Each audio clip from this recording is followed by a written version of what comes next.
சிறகுகள் புத்தம் புதிய மெகா தொடர்.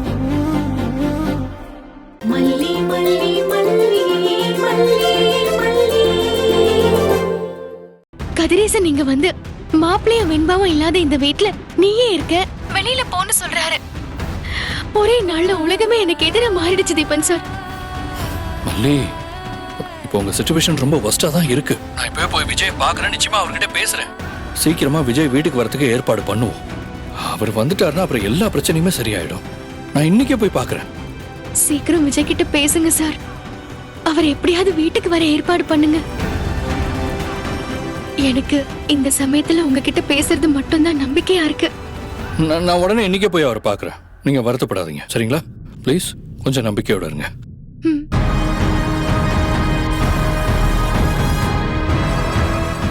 என்ன தீபன், யார் போன்ல? ஏன் இவ்வளவு அப்செட்டா இருக்க? விஜயோட ஃபேமிலியை பார்த்து நான் உண்மையிலே ரொம்ப பொறாமப்படுறேன். அவங்க வீட்டுக்கு போகும்போதெல்லாம் புருஷன் பொண்டாட்டினா இவங்கள மாதிரி தான் இருக்கணும்னு நினைப்பேன். அவ்வளோ ஃப்ரெண்ட்லியா இருப்பாங்க. 2 பேரும் வெண்பா மேல அவ்வளோ லவ் வச்சிருக்காங்க. அவங்க வீடு டெய்லியில ஏதோ ஒரு விசேஷ நாள் மாதிரியே இருக்கும். ஆனா இன்னைக்கு மொத்தமா நொறுங்கி போயிடுச்சேன். என்னை பார்க்கும் போதெல்லாம் மல்லியும் விஜயும், நீங்களும் தீபிகாவும் ஐஷுவும் 3 பேரும் ஒரு சந்தோஷமான ஃபேமிலியா சீக்கிரமே ஒண்ணு சேருவீங்கன்னு சொல்லிக்கிட்டே இருப்பாங்க. எனக்கு ஒரு சின்ன இன்சிடென்ட்னால அந்த குடும்பமே நொறுங்கி போய் கிடக்கு. தீபிகா, சாரி, நான் உன்னை வருத்தப்பட வைக்கிறதுக்காகலாம் இதை சொல்லலை. மல்லி இப்போ ரொம்பவே ஃபீல் பண்ணி பேசினாங்க. அதை ஜஸ்ட் உன்கிட்ட ஷேர் பண்ணேன், அவ்வளோதான். தப்பா எடுத்துக்காத. நீ தான் வெண்பாவை கண்டுபிடிக்கிறதுக்கு உன்னால முடிஞ்ச ஹெல்ப்பை பண்ணிட்டு இருக்கியே, அதனால ஓ மேல எனக்கு எந்த வருத்தமும் இல்லை. பரவாயில்ல தீபன், நான் ஒன்னும் தப்பாலாம் எடுத்துக்கல. தீபிகா, இந்த கட்டத்துல நம்ம என்ன செய்ய முடியும்? அதாவது கொஞ்சம் சொல்ல. ரொம்ப பக்கமா போயிட்டு வெண்பாவை மிஸ் பண்ற மாதிரி ஆயிடுச்சு. இன்னும் கொஞ்சம் எஃபர்ட் எடுத்தா கண்டிப்பா வெண்பாவை பிடிச்சிடலாம். அதுக்கு ஏதாவது வழி இருக்கா தீபிகா? நேத்து அந்த ஆம்புலன்ஸ் பத்தின தகவலை எல்லா செக் போஸ்டுக்கும் அனுப்பியிருக்காங்க. அதனால அந்த ஆம்புலன்ஸும் சென்னை விட்டு தாண்டாது. இங்கதான் கண்டிப்பா எங்கேயோ அவங்க மறைஞ்சிருக்கணும். இங்கதான் எங்கேயோ மறைஞ்சிருக்கணும்னா கொஞ்சம் ட்ரை பண்ணா கண்டுபிடிச்சிடலாம்ல? கண்டுபிடிச்சிடலாம் தான், ஆனா எனக்கு கொஞ்சம் டைம் கொடு. நான் அந்த இன்ஸ்பெக்டர் கிட்ட பேசி என்ன பண்றதுன்னு டிஸ்கஸ் பண்ணிட்டு சொல்றேன். Thank you, Deepika. Thank you so much.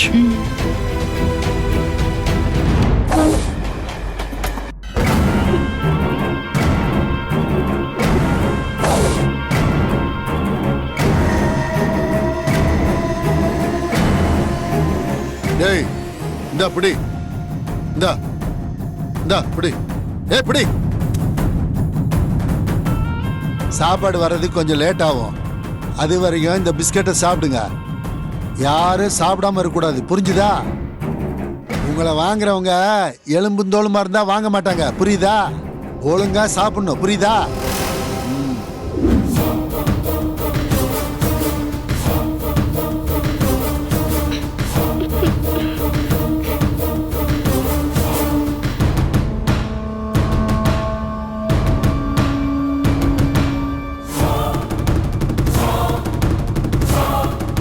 ஏய் வெண்பா, பிஸ்கட் எடுத்து துண்ணுன்னு சொன்னல, உனக்கு மட்டும் எல்லாத்தையும் தனியா சொல்லணுமா?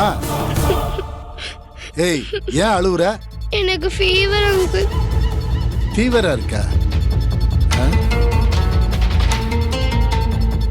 இவ்வளவு சூடா இருக்கு? ஜுரம் இருக்குதுடா. சூடா இருக்குது. இத ஏன் நீ முதல்லயே சொல்லல? நீங்க யாரும் கேட்கவே இல்ல. இப்படி ஜுரமா இருந்தா யாரும் வாங்க மாட்டாங்கடா. ஒரு பொண்ணு என்ன ரேட்டு தெரியுமா? பிசினஸ் பத்தி புரியாம இருக்க? அக்கா, கலாக்கா, அக்கா இங்க வாக்கா. என்னடா? ஏண்டா நீ ஏண்டா சும்மா மூச்சுக்கு 300 வாட்டி கலாக்கா கலாக்கான்னு கத்தி கூப்பாட்டு போடுற?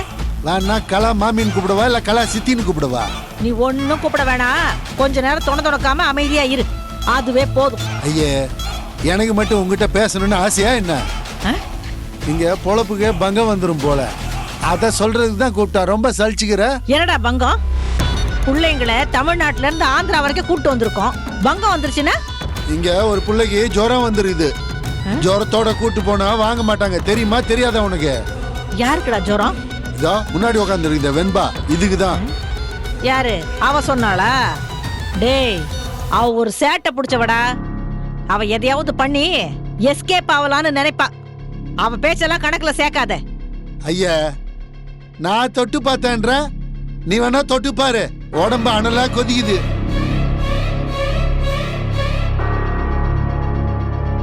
ஐயோ, ஆமாண்டா, என்னடா பண்றது? ஏக்கா, பக்கத்துல ஒரு ஹாஸ்பிட்டல் இருக்குது, நம்ம வேணா கூட்டு போய் பார்த்துட்டு வந்துருவோமாக்கா? டேய், இவ்வளவு வெளில கூட்டின்னு போறது ரொம்ப ரிஸ்க். சும்மா ஒரு மாத்திரை வேணா போட்டு பாப்போம். ஏக்கா, மாத்திரை போட்டா மறுபடியும் காய்ச்சல் வரும். அதுவும் கொண்டு போற சமயத்துல காய்ச்சல் வந்தா பிரச்சனை ஆயிருக்கா. ஊசி போட்டாதான் சரியாகும். அப்ப ஒண்ணு செய், வெங்கின்னு இங்க ஒரு கம்பவுண்டர் இருப்பான், அவனை இங்க கூட்டிட்டு வா. அவன் ஏதாவது ஊசி போட்டு சரி பண்ணிடுவான். ஆ? வெங்கியா? ஆ, ஆ. வெங்கி ஊசி போட்டா சரியாயிடும். ஆ, ஆ. சரி, நான் போய் கூட்டு வரேன். டேய், பாத்துக்கங்க சரியா? நான் போய் கூட்டின்னு வரேன், பாத்துக்கிட்ட. ஏய், அவங்க வந்து ஊசி போடுவாங்க. ஆ? அது வரைக்கும் நீ அழாம இருக்கணும், சரியா? ஆ, சரியாயிடும். ஆ.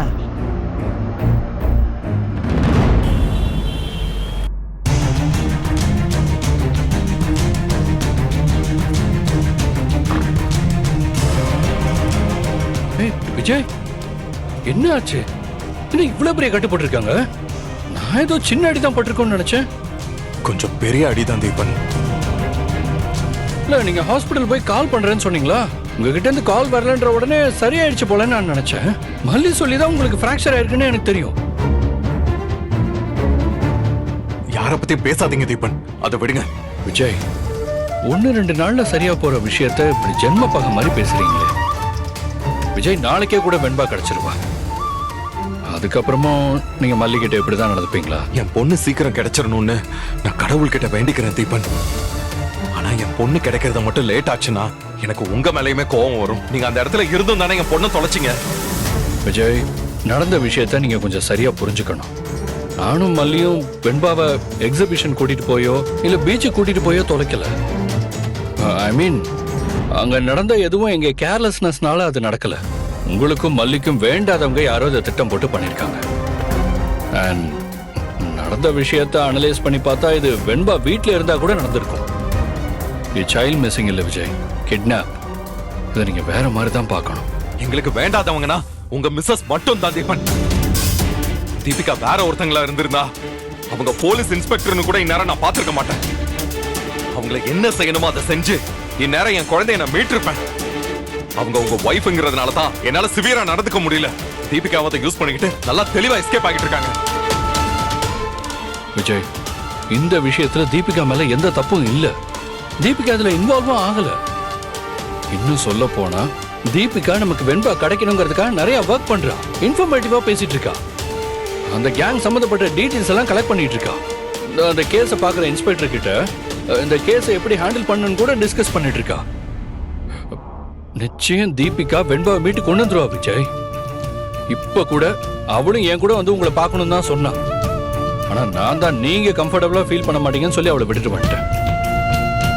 விஜய், அவ பழைய தீபிகா இல்ல விஜய். அது கூடி செய்யற உங்களுக்கே புரியும்.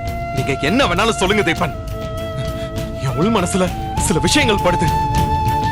நீங்க மல்லி தீபிகா நீங்க 3 பேரும் சம்பந்தப்பட்டு தான் என் பொண்ணு காணாம போயிருக்கா. உங்க 3 பேரையும் என்னால மன்னிக்கவே முடியாது. விஜய், நீங்க என்னையும் தீபிகாவையும் தப்பா நினைக்க, நான் அதை ஸ்டாப் பண்ணவே மாட்டேன். ஆனா மல்லியை நீங்க தப்பா நினைக்கிறதுல அர்த்தமே இல்ல விஜய். அவங்க எவ்வளவு அழுதாங்க தெரியுமா? எவ்வளவு துடிச்சு போயிட்டாங்க தெரியுமா? உங்க அளவுக்கு அவங்களுக்கும் பெயின் இருக்கு விஜய். நீங்க அவங்கள ரொம்ப காயப்படுத்துறீங்க. அன்னைக்கு மார்ச்சுவல்ல போய் அவங்க குழந்தைய தேட்டப்ப கூட அவங்க ரொம்ப உடஞ்சு போயிட்டாங்க. ஆனா அவங்கள இன்னும் ஹர்ட் பண்ற மாதிரி நீங்க வீட்டுக்கே வராம ஆபீஸ்லயே ஸ்டே பண்றீங்க. அதுக்கு அவங்க எவ்வளவு ஃபீல் பண்ணாங்க தெரியுமா?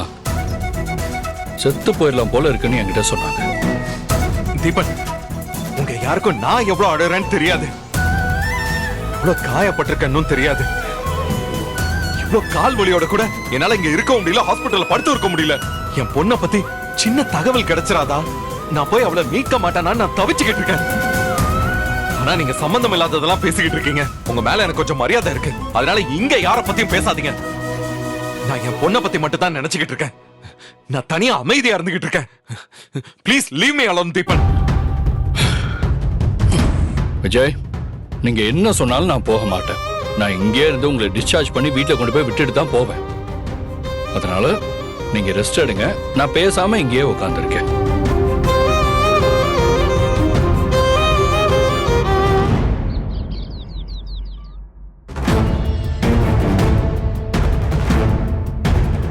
சார் காஃபி எடுத்துக்கோங்க. காப்பி எல்லாம் வேண்டாமா? அவ எப்படி திமிரா பேசிட்டு போறா? நாம அவளை இன்னும் விட்டு வச்சிருக்கோம். அன்னைக்கே அவ கதையை முடிச்சிருக்க வேண்டியது. அவ தப்பிச்சு நடுவீட்ல வச்சு என்ன எதிர்த்து பேசுற அளவுக்கு வந்துட்டான். இத்தனை நாள் தான் விஜய் மாமாக்காகவும் வெண்பாக்காகவும் பார்த்தோம். இப்பதான் வெண்பாவே தொலைச்சிட்டு வந்து நிக்கிறாளே. விஜய் மாமாவே அவளை வெறுத்து ஒதுக்கி வைக்கிறாரு. இதுதான் நல்ல டைம். என்ன செய்யணும்னு நினைக்கிறீங்களோ அதை செஞ்சிடலாம்ப்பா. மாப்பிளைய நம்ப முடியாதுமா. அவ கூட சண்டை போடுவாரு. அவரு சண்டை போடுறாருன்னு நாமளும் குரலை ஒசத்தனோம்னா ஏன் பொண்டாட்டியை யாரும் பேசக்கூடாதுன்னு சொல்லுவாரு. அவரை நம்பி எல்லாம் காரியத்துல இறங்க முடியாதுமா. ஆனா சார், நீங்க இந்த தடவை விஜய நம்பி தாராளமா ஒரு காரியத்துல இறங்கலாம். விஜய் ஏற்கனவே மல்லியை கொஞ்சம் தள்ளி தான் வச்சிருக்கான். இன்னும் கூட கொஞ்சம் தள்ளி தான் வைப்பான். இப்போ லட்டு மாதிரி ஒரு விஷயம் மாட்டிருக்கு. என்ன விஷயம் மாட்டிருக்கு? நான் சொல்ல போற விஷயம் உங்களுக்கே அதிர்ச்சியா தான் இருக்கும்னா பாருங்களேன். அப்படி ஒரு சூப்பரான விஷயம் நடந்திருக்கு. அதான் நிஜம். ரொம்ப சர்ப்ரைஸ்ல வைக்காதீங்க, சொல்லுங்க. அந்த மல்லி கன்சீவ் ஆயிருக்கா.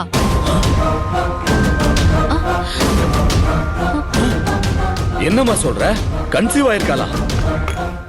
ஆமா சார், அதான் இப்போ லேட்டஸ்ட் நியூஸ், ஹாட்டஸ்ட் நியூஸ். அவ கன்சீவ் ஆயிருக்கா. அவ குழந்தையெல்லாம் பெத்துக்கவே மாட்டேன், வெண்பாவை தான் குழந்தையா வச்சுப்பேன்னு சொல்லிட்டு இருந்தா. நீங்க என்ன ராஜி திடீர்னு குண்டு தூக்கி போடுறீங்க? அப்படிதான் முதல்ல சொல்லி விஜயையும் ஏமாத்தி வச்சிருந்தா.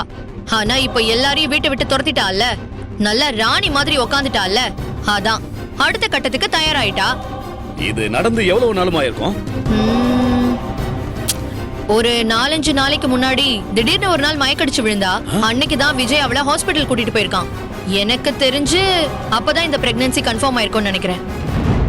ஆனா கரெக்டா எக்ஸாக்ட்டா எத்தனை நாள் ஆயிருக்கும்னு தெரியல. உங்களுக்கு எப்படி இந்த விஷயம் தெரியும் ராஜி? ஹாஸ்பிட்டல்ல இருந்து வந்ததும் அந்த நாகு மல்லியும் ரகசியமா பேசிட்டு இருந்தாங்க. அதை வச்சுதான் எனக்கே தெரியும். மாப்பிளைக்கு இந்த விஷயம் தெரியுமா ராஜி? அவங்க பேசிட்டு இருந்ததெல்லாம் வச்சு பார்த்தா அவனுக்கெல்லாம் எதுவும் தெரியாதுன்னு நினைக்கிறேன்.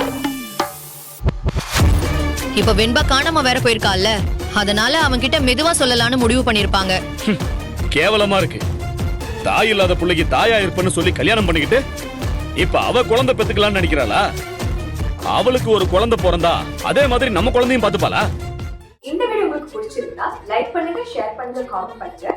மறக்காம சரிகமா டிவி ஷோஸ் தமிழுக்கு சப்ஸ்கிரைப் பண்ணுங்க.